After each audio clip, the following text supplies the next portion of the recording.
S'il n'y a pas suffisamment de cadres, alors c'est le chaos, pour faire un peu caricatural. Et s'il y a trop de cadres, il y a pas, ça manque de vie, ça manque de collaboration, ça manque de travail. La même chose, le cadre pour moi, c'est plutôt un espace de liberté et de sécurité. C'est qui l'arbitre et comment est-ce qu'on arbitre? Il n'y a pas une seule manière de faire vivre les règles. C'est pas seulement le fait que moi je siffle, mais je peux montrer, je peux être avec eux.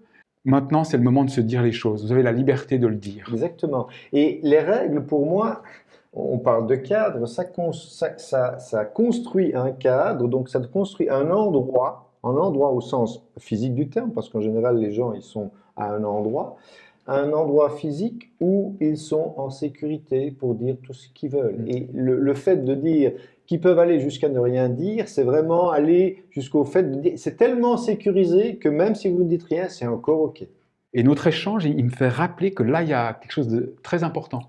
Les objectifs, les règles de Mais fonctionnement. est-ce que tu les construis ou tu viens... Alors, j'imagine que c'est différent si on est facilitateur, coach ou médiateur. En tant que coach, moi, je les construis avec les gens. Quand je fais des moments de médiation, je ne construis pas. C'est moi qui les impose. Alors, moi, je tendance, en tout cas, pour ce qui concerne des règles de fonctionnement, à les avoir toutes construites parce qu'elles sont construites ce sont des règles qui créent le dialogue, La confidentialité, la la vérité. le pouvoir des questions.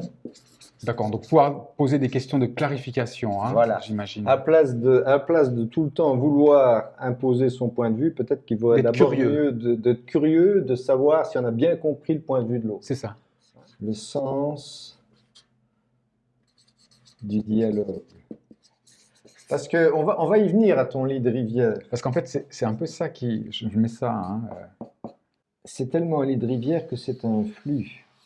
C'est comme l'eau qui s'écoule, quand elle ne peut pas passer à droite, elle va passer à gauche. Bah ouais, clair. Et donc, le rôle du catalyste ou du facilitateur, c'est vraiment, par rapport au cadre, au processus, de pouvoir changer le cours du processus, le flux, parce qu'il est nécessaire pour le groupe de le faire pour Complètement, avancer. complètement. Et pour ne pas rester, se dire, ouais, voilà, on a décidé de faire ça à tel moment, on le fait, alors que manifestement, ça Ce n'a n'est plus plus ça, c'est ça. aucun intérêt pour le groupe. Au contraire, ça risque de les bloquer et qu'ils restent complètement bloqués quelque part.